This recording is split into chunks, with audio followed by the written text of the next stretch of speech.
बिस्मिल्लाहिर्रहमानिर्रहीम। अस्सलाम वालेकुम नादरीन, आप यूट्यूब चैनल देख रहे हैं। मैं इमरान खान हूँ। नादरीन, सबसे पहले तो जो इंसिडेंट हुआ लाहौर में दो ख़वातीन के साथ ज़्यादती वाला, उस इंसिडेंट से बात का आगाज़ करते हैं। मेरे पास और भी कुछ ख़बरें हैं, वो ख़बरें भी मैं आप तक पहुँचाता हूँ।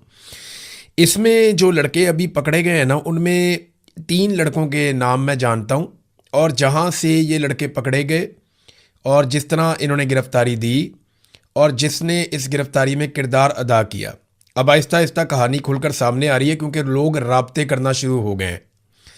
ये जो लड़के हैं, इनके पहले नाम आप सुन लें। एक का नाम सिकंदर है, एक का नाम हसन है और एक का नाम रज़ा डार है। ये 3 लोगों का नाम तो मैंने आपको बता दिया। रज़ा डार जो है, ये इसहाक डार का नवासा और अली डार का भांजा है। यानी ये नवाज शरीफ फैमिली का रिश्तेदार भी है। इसकी फैमिली के साथ तस्वीरें भी हैं। वो ख़वातीन ने बताया भी है कि ये साबिक़ वज़ीर आज़म के साथ, बाकी लोगों के साथ इनकी काफ़ी तस्वीर हैं, और वह तस्वीर इन्होंने उन्हें दिखाकर मुतासर करके पाकिस्तान में बुलाया था दिहाड़ी लगाने के लिए कि इनसे हम पैसे निकलवाएंगे। अब हुआ ये कि ये जो बाकी लड़के 3 गिरफ्तार हुए हैं रज़ा डार के अलावा, वो जिन लड़कों के साथ मौजूद थे उनमें से कुछ ने मेरे साथ रब्ता किया। अब वो कुछ चीज़ें उन्होंने मुझे बताई हैं जो बड़ी इंटरेस्टिंग है। जो हकायक है वो अब मैं आपके सामने रखता हूँ। एक तो ये जो कहानी सुनाई जा रही है ना, कुछ टाउट्स आ गए टीवी पे, जनाब बड़ा कमाल, पंजाब पुलिस ने ये कर दिया, उनके पास ट्रैक एंड ट्रेस का एक सिस्टम है, उन्होंने इस तरह करके किया, उस तरह करके किया। ये ऐसा नहीं है। ये मामला ये है कि वो जब लड़कियों का रब्ता करवाया गया उनके माँ बाप से, एक तो उनके साथ जो जुल्म सितम हुआ वो तो सारा रिकॉर्ड का अब हिस्सा है, और ताकतवर लोगों के कहने के ऊपर जो दफ़ा 164 का बयान है उसको सील कर दिया गया है। वो ख़वातीन जो कुछ बताकर गई हैं वो चीज़ सील कर दी गई है, और अब केस को दबाने की कोशिश की जा रही है, क्योंकि इसके पीछे शरीफ ख़ानदान का, क्योंकि बीच में नाम आ गया है, उनके लोगों का नाम आ गया, लिहाजा आपको पता है, आइडिया आपको है कि फिर क्या होता है। देखिए ना, इसहाक डार का दफ्तर तो इस्तेमाल हुआ वीज़ों के लिए, और वहीं से ये कहानी शुरू होती है। जब वो लड़कियों ने अपने वालिदैन से रब्ता किया तो वो जो डच लड़की थी उसने अपनी ज़ुबान में कोई कोड बताया वालिदैन को, और उन्होंने फिर रब्ता किया अम्बेसी के साथ। मामला बड़े गर्म हो गए, फौरी तौर पे सिस्टम मुतहर्रिक हो गया, और फिर अली डार ने मुबैना तौर पे रब्ता किया उन लड़कों से। अब ये बात उन लड़कों की है जो लड़के गिरफ्तार हुए, और उन लड़कों ने ये बात अपने दोस्तों को बताई, अपने करीबी लोगों को बताई, और वहीं से उठकर वो फिर बाद में गिरफ्तारी देने के लिए भी गए। और उस वक्त भी अली डार उनसे राब्ते में था, जो इसहाक डार का बेटा है और जो इस वक्त पंजाब के अंदर एक मिनिस्टर भी है। तो अली डार ने राब्ता किया इन लड़कों को कि मुझे एग्जैक्ट लोकेशन अभी भेजो उस जगह की, और तुम फौरी तौर पे वहां से निकलो। तो उन लड़कों को अली डार साहब ने मुबैना तौर पे वहां से निकाला, और वहां पे जो लोकेशन है वो भी मंगवाकर पुलिस को दी। फिर पुलिस जब वहां पे पहुंची तो वहां सिर्फ लड़कियां थी, उनको बाजियाब करवा लिया गया। बस सादी बात यह है, लड़कियां इस तरीके से बाजियाब हुई है। वो लड़के वहां पे नहीं थे, पुलिस ने कहा जी हमें बंदे चाहिए। फिर उनमें से एक लड़के को अली डार का फोन आता है, और अली डार उस लड़के को कहते हैं कि यार कोई बंदा फिर तैयार करो अपनी जगह पे, जो ये इल्ज़ाम अपने सर के ऊपर ले ले तो तुम्हारी बचत है। और वो बेचारा इधर उधर फ़ोन शून करता है, भाग दौड़ करता है, बेचारा तो नहीं है, जालिम लोग हैं, तो उसको कोई बंदा नहीं मिलता। तो दोबारा अली डार का रब्ता होता है, तो वो कहता है यार तुम फ़ौरन जाओ और जाके एसएसपी तौकीर को मिलो, और फिक्र ना करो, ठीक हो जाएगा सब कुछ। अब जो होना था वो हो गया है, जाओ जाकर एसएसपी तौकीर को मिलो। भागने दौड़ने का फ़ायदा कोई नहीं है, जाकर वहाँ पर गिरफ्तारी दो, हम मामलात को देखते हैं, मामला ठंडा हो जाएगा। बहरहाल जो भी यकीन दहानी करवाई अली डार ने बहला फुसला के उस लड़के को, अब मैं उसका नाम नहीं बताऊंगा इस वक्त आपको, ये जब कोई मुझे चैलेंज करेगा तो फिर मैं चीज़ें सामने रखूंगा, मेरे पास सबूत है इन सारी बातों के, क्योंकि जिसने मुझे बताया उसने ये कहा मुझे, तो मैं ये बता रहा हूँ, और ये मुबैना तौर पे है जिस तरह मुझे बताया गया। और उस बंदे ने बताया, जो बंदा साथ मौजूद था जब वो लड़का उठ के गिरफ्तारी देने के लिए गया, और वो लड़का रो पिट रहा था, उसने सारा कुछ बताया। उसने कहा जनाब मेरा उस तरह का कसूर नहीं है, ज़्यादा कसूर उसका रज़ा डार का है जो इसहाक डार का नवासा है, यानी ज़्यादा कसूर इसहाक डार के नवासे का है। और वो तो अड़ गया था कि मैंने बहुत ज़्यादा पैसे इन लड़कियों से लेने। वो लड़कियां कह रही थी अच्छा ठीक है हम $1-2 लाख दे देते हैं, लेकिन वो कहता था नहीं जी मैंने तो इनसे $3 मिलियन लेने हैं। पहले 3 मिलियन पे अड़ गया, फिर और पैसे कम हो गए, फिर 15 मिलियन के ऊपर, 1.5 मिलियन के ऊपर कोई बातचीत हो गई। तो वो कहानी एक अलग है, वो लेन देन का तो मामला नहीं है। मामला तो असल ये है कि इंसानियत की तजलील की गई है, बड़ा जुल्म हुआ है, जबर हुआ है और ज्यादती हुई है 2 खवातीन के साथ, जो पाकिस्तान की शहरी भी नहीं है, और पाकिस्तान का इमेज खराब हुआ है इस केस की वजह से। तो अली डार साहब का ये रोल अभी तक, यहां तक तो पता चला, बॉस के बारे में अभी तक नहीं कोई बता रहा। यानी बॉस के बारे में एक कहानी मार्केट में फ्लोट की जाएगी आने वाले वक्त में कि ये बॉस कोई तीसरा चौथा आदमी है। कई लोग जो है वो ये दावा कर रहे हैं कि बॉस जो है वो भी शरीफ खानदान का बंदा है, लेकिन बॉस के बारे में ये दावा किया जा रहा है कि वो कोई अलग आदमी। ये कहानी अभी मार्केट में आ जाएगी, लेकिन असल बात यह है कि उसको गिरफ्तार करके सामने लाया जाए। अब बंदे अरेंज किए जा रहे हैं इस तरह के जो आकर ये इल्जाम अपने ऊपर लें। कहानी जो नहीं आएगी ना, वो पता क्या आएगी, मैं आपको बता देता हूं कि जनाब ये जो लड़के हमने गिरफ्तार किए हैं ना, ये कहानी मैं आपको बता रहा हूं जो तैयार हो रही है, और बाकायदा एक जगह बैठ के कहानी तैयार हुई है कि ये जो लड़के अभी गिरफ्तार हमने किए हुए ना, इनका इतना बड़ा किरदार नहीं है, इनका तो लेन देन का मामला था, तो ये तो रिकवरी करना चाहते थे, तो इन्होंने कुछ लोगों को बुलाया खवातीन पे सख्ती करने के लिए, ये वहां से चले गए। खवातीन के साथ पता नहीं उन लोगों ने क्या किया, वो जो भी उन लोगों ने खवातीन के साथ किया उसमें इन लड़कों का कोई किरदार नहीं है। अब ये कहानी इस तरह ट्विस्ट देने की कोशिश की जाएगी। खवातीन को खरीदने की भी कोशिश की जा सकती है, बहुत मुमकिन है इसके लिए भी कोशिश की जाए, लेकिन बॉस के बारे में अभी तक कोई नाम सामने नहीं आया। और ये लड़के गिरफ्तारी से पहले जहां मौजूद थे वहां मेरा किसी से रब्ता हुआ, और पहले कहा गया अपनी जगह बंदा तैयार कर लो, फिर कहा गया जाके एसएसपी तौकीर से मिल लो, थोड़ा बर्दाश्त करो, मामला जो हैं वो हल हो जाएंगे, कुछ नहीं होता तुम्हें, तो ये मामला ठंडा हो जाएगा आहिस्ता आहिस्ता। अब एक और खबर मेरे पास ये है कि इन लड़कों में जो एक कमज़ोर लड़का है निस्बतन, जिसके पीछे आने वाला कोई नहीं है बाद में, मुझे एग्जैक्टली उसका नाम पता है लेकिन मैं फिलहाल किसी वजह से नाम नहीं ले रहा, इनमें जो निस्बतन कमज़ोर लड़का है, ये उस लड़के पे सारा मुद्दा डालना चाहते हैं कि वो जो बाकी बदमाशों को लेकर आया था वो लड़का लेकर आया था, और ये जो जुल्म और जबर वाली सारी कहानी है इसके पीछे भी वो लड़का है, तो ये जो बड़े और ताकतवर लोग हैं ये इससे बच जाए, बॉस का किसी को पता ही ना चले। तो अब ये कहानी इस तरफ को जा रही है, देखते हैं आने वाले वक्त में इसके अंदर और क्या निकलता है। ये वो तफसीलात हैं जो अब मेरे पास थी, मैंने आपके साथ शेयर कर दी हैं। बहुत सारी चीज़ें और भी हैं, लेकिन ये केस खराब हो जाएगा। पुलिस जो कर रही है ना, वो जो जो करती चली जाएगी वो बाहर निकलता जाएगा, क्योंकि बहुत सारे लोग अब हमारे साथ राब्ते में हैं और वो बता रहे हैं कि यहाँ पे क्या ज्यादती और क्या जुल्म हो रही है। वो भी उन्होंने बताया कि जिस किस्म की वीडियोज है, वो 2 लड़कियों के जो बयानात हैं, वो जो उनका दफ़ा 164 का बयान है, ये सारी चीज़ें अगर मंजरे आम पे आ जाए तो भूचाल आ जाएगा। नाजरीन, ईरान के अंदर एक बड़ी डेवलपमेंट आपको पता है हो रही है। शहीद आयतुल्लाह अली खामनाई की शहादत के बाद अब उनकी तदफीन का मरला आ गया है। देखिए, शहीद हुए थे वो आज से कई महीने पहले, 28 तारीख थी फरवरी की, जब अमेरिका ने अटैक किया था। आयतुल्लाह अली खामनाई शहीद हो गए थे, और अब जुलाई का महीना शुरू हो चुका है, यानी मार्च, अप्रैल, मई, जून, 4 महीने गुजर गए और 5वें महीने में उनकी तदफीन हो रही है। ये बहुत देर के बाद तदफीन की जा रही है। इसकी वजूहात भी हैं कि इस बीच में जंग लगी रही, बड़ी गैर मुतवक्के सूरत हाल थी, उन्हें इस बात का डर था कि हम जब तदफीन का मरला आएगा तो कोई अटैक ही ना हो जाए, कोई और मामलात ना हो जाएं।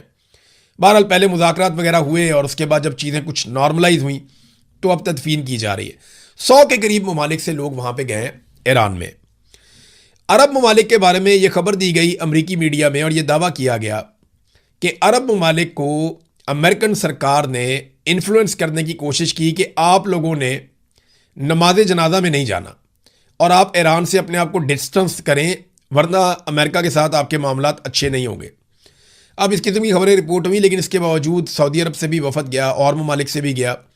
अफ़गानिस्तान से 2 वफद आए, एक वफद तो अफ़गान तालिबान का जो है उनकी सरकार का, और दूसरा जो अफ़गानिस्तान के अंदर नहीं रहते, अहमद मसूद वगैरह, ये इनको भी बुलाया गया ईरान ने, और उनको टाइटल दिया कि ये मुज़ाहमत करने वाले लोग हैं, तो उनको भी बुला लिया। तालिबान ने इसके ऊपर बुरा बनाया, लेकिन फिर भी दोनों को एक जैसा प्रोटोकॉल दिया गया ईरान के अंदर। पाकिस्तान की जानिब से शहबाज शरीफ, इसहाक डार और वज़ीर आला सिंध वो भी गए हैं, मोहसिन नकवी भी गए हैं, बिलावल जरदारी भी है, फील्ड मार्शल आसिम मुनीर भी है। ये सारे लोग गए हैं पाकिस्तान की तरफ से, और बहुत बड़ा वफद है पाकिस्तान का जो इस नमाज जनाजा में शिरकत के लिए गया, फ्यूनरल में शिरकत के लिए। लेकिन मैं ये तस्वीर आपको एक दिखाता हूँ, इसको ज़रा देखें आप और अंदाज़ा करें कि क्या ये प्रोटोकॉल है, क्या ये दुरुस्त प्रोटोकॉल है कि फील्ड मार्शल सेंटर में सरकारी मुलाजिम जिसने रिटायर हो जाना है 22वें ग्रेड का ऑफिसर, और वज़ीर आज़म उनके एक पहलू में और नायब वज़ीर आज़म उनके दूसरे पहलू में, यानी वस्त में फील्ड मार्शल और एक साइड पे वज़ीर आज़म और दूसरी साइड पे नायब वज़ीर आज़म, और बिलावल जरदारी पीछे हाथ बांध के सर झुका के अच्छे बच्चों की तरह चल रहा है। ये मनाजिर देखकर मुझे बड़ी खुशी हुई। देखें, जुल्फ़िकार अली भुट्टो ने जो सियासत शुरू की थी ना अयूब खान के साथ मिलकर, जो protocol field marshal Ayub Khan को जो हैसियत जुल्फ़िकार अली भुट्टो ने दी वो डैडी करार देते थे, अब वही हैसियत बिलावल आज फील्ड मार्शल आसिम मुनीर साहब को दे रहे हैं। तो भुट्टो साहब ने वो जो दाग धोया वो अपने खून के साथ धोया, उनकी बेटी को अपना खून देना पड़ा तब जाके ये दाग धुले। लेकिन जरदारियों ने जब पीपल्स पार्टी पे कब्जा किया तो चाहे वो आसिफ जरदारी हो चाहे वो बिलावल जरदारी हो, उन्होंने पीपल्स पार्टी को वहीं पहुंचा दिया जहां से जुल्फ़िकार अली भुट्टो ने अयूब खान को डैडी कहते हुए आगाज़ किया था। तो बड़ा अनफॉर्चुनेट है, अपने खून के साथ कुर्बानियां देकर जो धब्बे और दाग धोए थे, पीपल्स पार्टी ने बहुत कुर्बानियां दी थी, वो सारे दाग जो हैं वो फिर से लगा दिए जरदारियों ने आकर पीपल्स पार्टी के ऊपर। तो मेरा ये ज़ाती तौर पे मानना है कि फील्ड मार्शल को पिछली किसी सफ़ में और साइड पे होना चाहिए था, प्राइम मिनिस्टर को सेंटर में रखना चाहिए था, चाहे वो जाली प्राइम मिनिस्टर है, चाहे फील्ड मार्शल ने लाके बिठाया हुआ है जाली फार्म 47 के ऊपर, लेकिन पीछे होना चाहिए था फील्ड मार्शल को। ये प्रोटोकॉल के खिलाफ है, ये नामुनासिब है। देखिए, जब तक हम ये अलाइनमेंट अपनी ठीक नहीं ना करेंगे कि किसने कहाँ खड़े होना है और किसको क्या हैसियत मिलनी चाहिए, जब तक हम अपनी अलाइनमेंट ठीक नहीं करेंगे तब तक हमारा मुल्क ठीक नहीं होगा, बदकिस्मती से। और ये हकीकत है, हम इससे भाग भी नहीं सकते।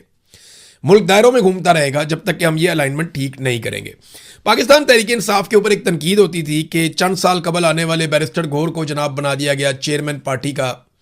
वो चंद साल पहले आए थे, शेख वकास अकरम, उनको बना दिया गया पार्टी का इंफॉर्मेशन सेक्रेटरी, और इस किस्म की तनकीद होती थी। अभी एक दिन पहले पाकिस्तान पीपल्स पार्टी को छोड़ा और ज्वाइन किया IPP को सरदार तनवीर इलियास ने। एक दिन पहले, ये एस्टेब्लिशमेंट की ख़ास पार्टी है IPP, इस्तेहकाम पाकिस्तान पार्टी, अलीम खान आजकल इसको चला रहे हैं। तो एक दिन पहले इस्तेहकाम पाकिस्तान पार्टी को ज्वाइन करते हैं और अगले दिन वो इस्तेहकाम पाकिस्तान पार्टी के सदर बन जाते हैं पूरे आज़ाद कश्मीर के। है ना इंटरेस्टिंग। तो पाकिस्तान तहरीक इंसाफ पे जिन बातों पर लेकर तनकीद की जाती है मीडिया में, बाकियों के लिए वो क्राइटेरिया उतना सख्त है ही नहीं। ये बड़ा अनफॉर्चुनेट है। हुकूमत ने अवाम को रिलीफ देना था, पेट्रोलियम मसनूआत की कीमतों में बड़े दावे और वादे किए जा रहे थे, बड़ी बातें की जा रही थी, लेकिन एक मरतबा फिर अवाम को पेट्रोलियम मसनूआत की कीमतों में कोई रिलीफ नहीं दिया गया। आलमी सतह पर कीमतें कम होने के बावजूद पाकिस्तान की जो मिलिट्री एस्टेब्लिशमेंट की बनाई हुई सरकार है, फील्ड मार्शल आसिम मुनीर और शहबाज शरीफ साहब, क्योंकि सरकार तो इन दोनों लोगों की है, इन्होंने किया यह है कि जो पेट्रोलियम लेवी है उसमें मजीद ₹6.25 का इजाफा कर दिया है। ये ज़ीशान यूसुफ साहब की टाइमलाइन से मैं बता रहा हूं कि अवाम को पेट्रोलियम मसनूआत की कीमतों में रिलीफ देने की बजाय पेट्रोलियम लेवी में मजीद ₹6.25 का इजाफा कर दिया गया। ये नाज़रीन हालात हैं, जबकि पेट्रोलियम मसनूआत की कीमतों में जो कमी है वो इंतहाई मामूली है, यानी ₹2 से भी कम कीमत कम की है इन्होंने पेट्रोलियम मसनूआत की। बढ़ाते हैं तो 150-150 रुपये बढ़ा देते हैं एक एक रात में, जब कम करते हैं तो ₹2 से भी कम। अंदाज़ा करें आप कैसा इन्होंने कौम को चूना लगाया, लेवी के नाम पे कौम को चूना लगा रहे हैं और लगाते चले जा रहे हैं, बात ही नहीं आ रहे। नाज़रीन, हमारे शहीद अरशद शरीफ, उनका केस आपको पता है कीनिया में चल रहा था बड़े लंबे अरसे से, और कीनिया में यह साबित हुआ कि यह कोई हादसा नहीं था, ये जो कत्ल है ये जानबूझकर किया गया था। शहीद अरशद शरीफ की फैमिली कोशिश कर रही है कि किसी तरह उन्हें इंसाफ मिले। कीनिया में जो लोग कातिल हैं, जिनके हाथों से बंदूकें चली हैं, वहाँ तो इंसाफ मिले। जो इस कत्ल के पीछे है, जिनके पाकिस्तान में नाम लिए गए, चले वहाँ इंसाफ मिलने में ताख़ीर हो सकती है तो कीनिया में तो काम शुरू हो। लेकिन कीनिया की सुप्रीम कोर्ट ने पाकिस्तानी सहाफ़ी अरशद शरीफ की हलाकत के ज़िम्मेदार पुलिस एहलकारों के खिलाफ फौजदारी कार्रवाई का हुक्म देने की दरख्वास्त मुस्तरद कर दी। अदालत ने अपने फैसले में वादे किया है कि अदालतें डायरेक्टर ऑफ पब्लिक प्रोसिक्यूशंस को यह हदायत नहीं दे सकती कि वो कब या आया किसके खिलाफ फौजदारी मुकदमा कायम करें, उनका टेक्निकल मामला है। तो उन्होंने कहा जी हम ये हुक्म जारी नहीं कर सकते। लेकिन क्योंकि पिछली अदालत ये कह चुकी है कि, और ये फैसला आ चुका है कि शहीद अरशद शरीफ का जो कत्ल है वो कत्ल है और वो जानबूझकर मारा गया है, वो पहचान ना आने का कोई मामला नहीं है।